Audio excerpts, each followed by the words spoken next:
ఉపరాష్ట్రపతి ఎన్నికల్లో ఎవరికి మద్దతు ఇవ్వాలో ఇప్పటివరకు నిర్ణయం తీసుకోలేదన్నారు బీఆర్ఎస్ నేతలు. రాష్ట్రానికి యూరియా సరఫరాకు ఈ ఎన్నికకు లింక్ పెట్టారు. రాష్ట్రానికి యూరియా ఇచ్చే వారికి మద్దతు ఇస్తామని చెప్పారు.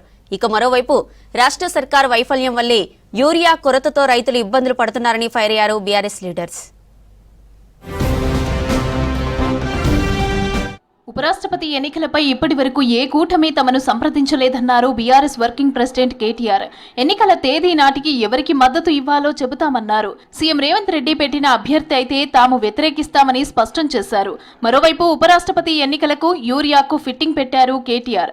రాష్ట్ర రైతులకు యూరియా ఇచ్చినోళ్లకు మద్దతిస్తామని చెప్పారు. రాష్ట్రపతి ఎన్నిక విషయంలో నిన్న మొన్న మరి అటు ఎన్డీఏ ఇటు ఇండియా రెండు కూటములు కూడా తమ అభ్యర్థుల్ని ప్రకటించారు.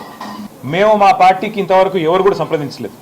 ఈ అభ్యర్థి కానీ ఆ అభ్యర్థి కానీ ఈ కూటమి కానీ ఆ కూటమి కానీ ఎవరు కూడా మమ్మల్ని సంప్రదించలేదు. రేవంత్ రెడ్డి గారు పెట్టిన అభ్యర్థి అయితే ఖచ్చితంగా మేము వ్యతిరేకిస్తాం. ఎవరు 2 లక్షల టన్నుల ఎరువులు మేము తీసుకొచ్చి సెప్టెంబర్ 9 లోపల పెడతాం అని స్పష్టంగా అష్యూరెన్స్ ఇస్తే ఆ అభ్యర్థికి ఓటేసే విషయంలో మేము ఆలోచిస్తాం, సానుకూలంగా పరిశీలిస్తాం. యూరియా కొరతతో రైతులు ఇబ్బంది పడుతున్నారన్నారు బీఆర్ఎస్ వర్కింగ్ ప్రెసిడెంట్ కేటీఆర్. కాంగ్రెస్ నాయకులే యూరియా బ్లాక్ మార్కెట్ చేస్తున్నారని ఆరోపించారు. కేసీఆర్ అధికారంలో ఉన్న 10 ఏళ్లు ఎరువుల కొరత రాలేదని చెప్పారు. కాంగ్రెస్ నేతలకు పాలన చేయడం చేత కావడం లేదని విమర్శించారు. బీజేపీ కాంగ్రెస్ నుంచి 16 మంది ఎంపీలున్నా యూరియా సరఫరాపై రాష్ట్రానికి ఒరిగిందేమీ లేదన్నారు కేటీఆర్. కాంగ్రెస్ నాయకులే చాలా మంది చాలా చోట్ల బ్లాక్ మార్కెటింగ్ కూడా చేస్తున్నారని అనుమానం కూడా మాకుంది. లేకపోతే ఇంత షార్టేజ్ రాదు. కేసీఆర్ గారు ఉన్నప్పుడు 10 ఏళ్ళు ఎన్నడూ ఒక్కరోజు కూడా రైతుకు అవస్థ ఉండదు ఎరువుల కోసం. కాంగ్రెస్ రాగానే ఎందుకు స్టార్ట్ అయింది ఇట్లా సడన్గా? బఫర్ స్టాకులు పెట్టుకునే విధానం కానీ ఇంకోటి కానీ ఆ నైపుణ్యం కానీ అధికారులకు ఉంది. అధికారులను పనిచేయనిస్తే వాళ్ళు బ్రహ్మాండంగా చేస్తారు. కానీ మా అనుమానం అయితే ఖచ్చితంగా ఈ బ్లాక్ మార్కెటింగ్ ఏదైతే జరుగుతున్నదో, ఇవాళ బ్లాక్ మార్కెట్లో ఎరువులు అమ్ముతున్నారో దాని వెనుక కూడా కాంగ్రెస్లో ఉన్నారనేది మా అనుమానం. కేసీఆర్ సర్కార్ రైతులకు ప్రాధాన్యం ఇస్తే రేవంత్ సర్కార్ అధపాతాళానికి తొక్కిందన్నారు మాజీ మంత్రి హరీష్ రావు.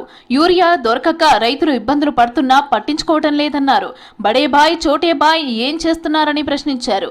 51 సార్లు సీఎం ఢిల్లీ వెళ్లి వచ్చినా యూరియా తీసుకురాలేకపోయారని అన్నారు హరీష్ రావు. సిద్దిపేట జిల్లా నంగునూరులో బీఆర్ఎస్ ఆఫీస్ ను ప్రారంభించారు. యూరియా ఇవ్వని కాంగ్రెస్ నేతలను అడ్డుకుంటామని చెప్పారు.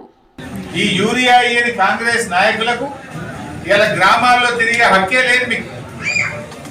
రేవంత్ రెడ్డి 51 సార్లు ఢిల్లీ పోయి ఎక్కే విమానం దిగే విమానం ఏం చేస్తున్నాడు ఆయన? 51 సార్లు పోయి నేను బాగా ఉద్ధరించినందుకే ఢిల్లీ పోతున్నా, మన పని మీదనే ఢిల్లీ పోతున్నాను. మరి 51 సార్లు పోతే యూరియా సంచి తెచ్చే తెలివి లేదా నీకు? ఇక రైతులకు టైం మీద యూరియా అందించే తెలివి లేకుండా పోయిందా నీకు? ఉపరాష్ట్రపతి అభ్యర్థికి మద్దతు కోసం హైకమాండ్ ఆదేశిస్తే కేసీఆర్ ను కలుస్తానని నిన్న చిట్ చాట్ లో చెప్పారు సీఎం రేవంత్ రెడ్డి. దీనిపై తాజాగా కేటీఆర్ చేసిన కామెంట్స్ హాట్ టాపిక్ గా మారాయి. వైస్ ప్రెసిడెంట్ ఎన్నికల్లో బీఆర్ఎస్ ఏ పార్టీకి మద్దతు ఇస్తుందన్నది ఆసక్తిగా మారింది.